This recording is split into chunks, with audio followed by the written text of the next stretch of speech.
Hello everyone and welcome back to the Netherworld Bibliothèque. Today we're going to be discussing how to use divination to answer yes or no questions. So we're going to be focusing on pendulums, angel answer oracle cards, regular playing cards, and just a little bit of tarot at the end because tarot cards are not ideal for yes or no questions.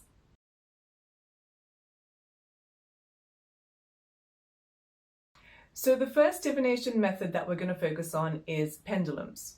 So a pendulum essentially is something weighted, so it could be a pendant, a coin, maybe a crystal, something with a bit of weight to it so that it can dangle, and then it's suspended from either a chain or a string. You can either buy a ready-made pendulum from a metaphysical store or from online, or you can just make one. As I said, it can even just be like a pendant on a necklace. It doesn't have to be anything fancy. If you want, you can bless it and cleanse it before using it, if that is part of your spiritual practice. But if not, I don't think you have to do that. I find that they work even if you just start using them. So as I said, they don't need to be anything fancy. The pendulum that I have is one that I made. I just used this pendant that I have of an anchor and just some string that I had lying around. Again, nothing fancy. All right, so how do you use a pendulum? You want to suspend it in the air. So you don't want it touching any surface. So the pendant, the weighted part of it, you don't want it touching a surface. You want to suspend it in the air. And you want to wait for a moment until it is completely still. And obviously you need to keep your arms still, make sure that you're not moving it. When it's still, you ask the pendulum, show me yes. And you will see that it will start to swing in a particular way. It will either go left and right or up and down. You will see that it will swing in a particular way, and it will indicate if the answer is yes, this is how it's going to swing. And then you say, show me no.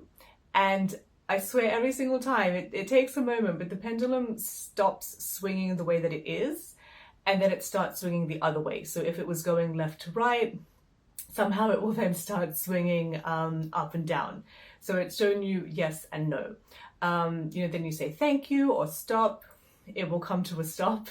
Again, it just does it. It just comes to a stop. And then you ask your question. So for instance, I don't know, should I move city? Whatever your question is.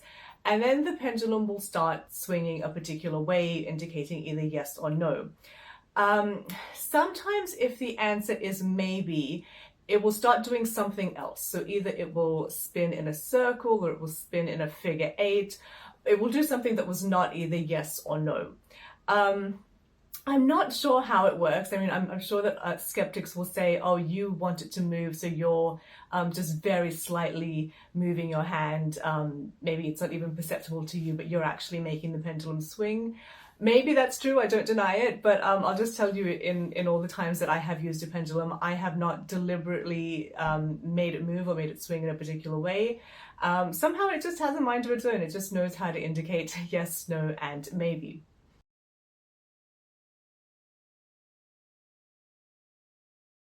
The next yes or no divination method that I want to talk about are the Angel Answers Oracle cards. These are by Doreen Virtue and Radley Valentine, and the artwork is by Marius Michael George. So the reason I picked this deck of cards is because it has cards that say yes, no, not the right time, in a few weeks, in a year. So they're very good for precise questions such as yes and no.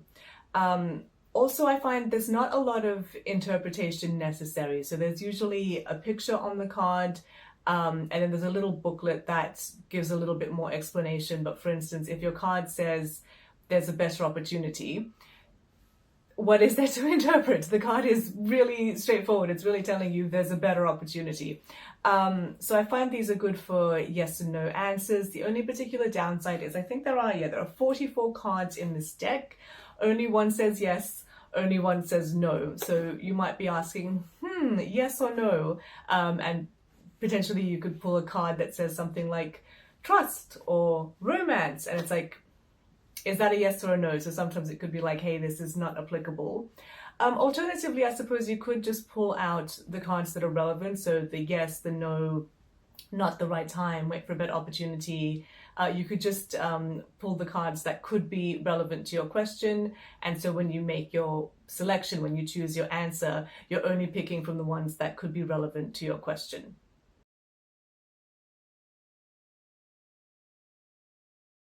Still on the topic of cards, now let's play two regular playing cards. So these are very easy to use for yes or no questions because half the cards are red and half are black. So you can say, for instance, red is yes, black is no, and then you just pull a card and there's a 50-50 chance of it being a yes or no answer. The other benefit to using playing cards for divination is because they are quite commercial, they could just be for card games. So if you are not able to practice your craft openly, it's not really suspicious if you have playing cards. You can also use them like tarot cards, for instance. You can do cartomancy with cards, which is cartomancy. But yeah, that's going a little bit off topic. But yes, playing cards, they can be used for divination methods. Very simple 50-50 chance of it being either a yes or no answer.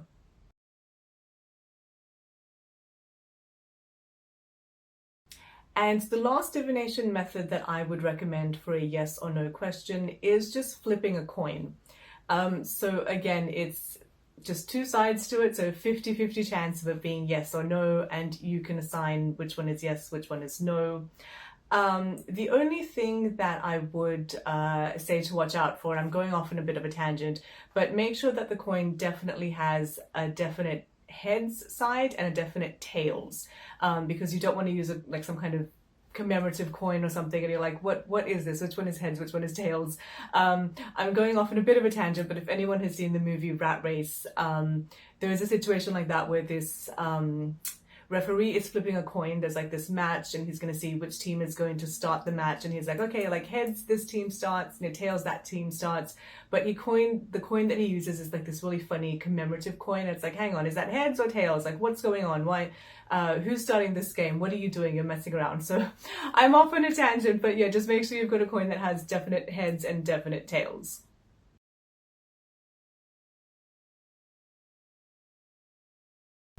And lastly, tarot cards for yes or no questions. If you have tried to use tarot for yes or no, you probably know they are not ideal.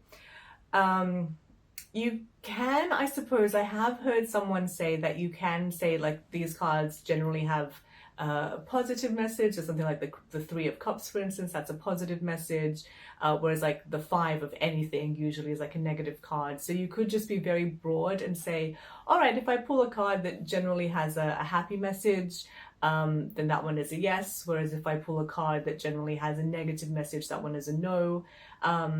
Generally speaking, you probably say like all the cups are like a good message and all the swords are like a bad message, but it's not ideal. The tarot has a lot going on. There's a lot of symbolism. There's a lot to be interpreted. I do not think they were designed for something as simplistic as a yes or no reading.